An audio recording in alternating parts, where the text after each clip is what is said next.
guys, it's Lisa. Nice to see you again. I remember her from 10 years ago. More than 10 years. More than 10 years. That's really good. Okay. Yeah, is that a chinchilla? Yes. Oh, you're good, James. I did. My brother had a chinchilla named Paco for many years, and Paco was a little jerk. But yeah, that's great. I love chinchillas. They're so cute. Yeah, I'm bringing him here too because he's Rocky's friend. Oh, good. I hope he has some good friends some good questions for this interview. When Sire moves us to the new world, we're gonna need names. I mean, 89Q12, it's not really a name. So, I would like my name to be Lila. Lila. That's a pretty name, Lila. Thank you. I think my name shall be Teefs. Because although we all do have them, mine are definitely the most prominent. Me be called Floor because me is lying on floor. You're lying on a floor, so your name is Floor? Yes. Floor. What about you, friend? Someday, I'm gonna make great machines that fly. And me and my friends are gonna go flying together into the forever and beautiful sky. Lila and Teefs and Floor and me. Rocket. It really is good to have friends. Or you guys and Rocket and say hi. Yeah, Hi, chinchilla. Charlie. He didn't want to make things perfect. He just hated things the way they are. You know, James, you are a genius. I mean, I love the story to tell by the eyes of an animal. And when and how did you realize that the animal can really touch humans' heart? And Chris, did you feel jealous a little bit since this time you're not the center of the story anymore? He's the center of every story in his own brain.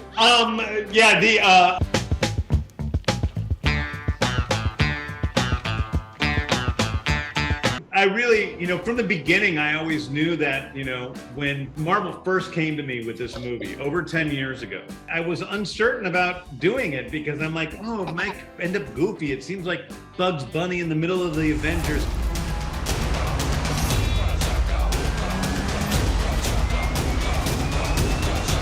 It's like, how do you ground it? And the way I grounded it in my own mind was coming up with this elaborate backstory for Rocket to really humanize him, to make him as real as possible. And because I had done all of that work in my mind, I always knew we were going to reveal that story in its entirety down the line. And that's what this movie is about. And it works really well with telling the story of Rocket, but then pulling in, Starlord and Nebula and everybody else and telling all of their stories as we learn, go through the flashbacks of Rocket and his little friends and where he came from. We were always searching for a family until we found each other.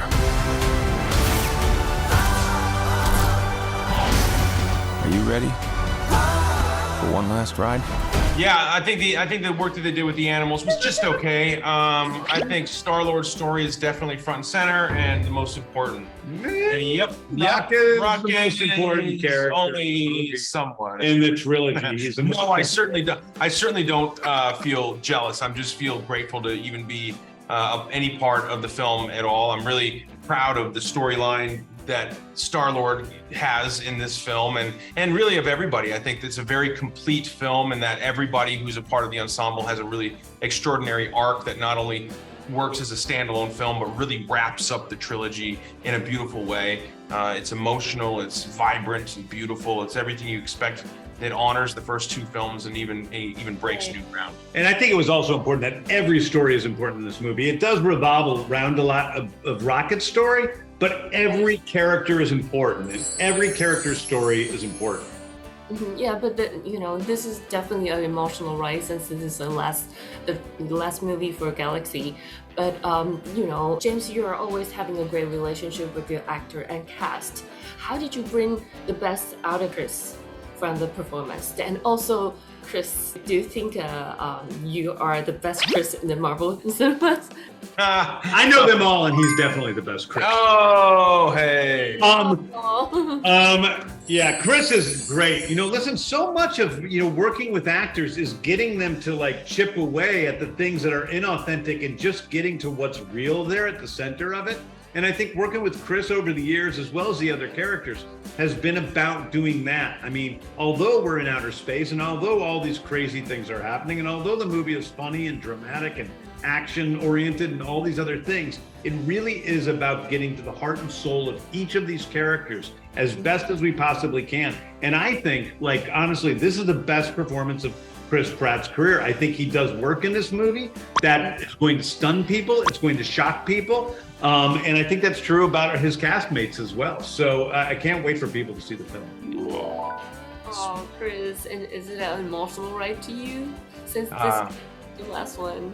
Yeah, certainly there. It is an emotional ride. Yeah. All good things sadly must come to an end, and that is the case here, but it will always be the honor of my life and career to be able to have played Star-Lord and to be able to have worked with James all these 9-10 years, and what's beautiful is long after both he and I are gone, these films will live on, and that's really special and maybe my favorite element. In the DC world. Maybe you'll see me in the DC world. Yeah, maybe. Yeah, for sure. Wonder Woman. Absolutely. Make the magic happen. Yours at 10. Thanks, Lisa. That's all the time you have. 别忘了订阅我们的频道，打开小铃铛就不会错过任何精彩内容，随时上架。我们下回再见。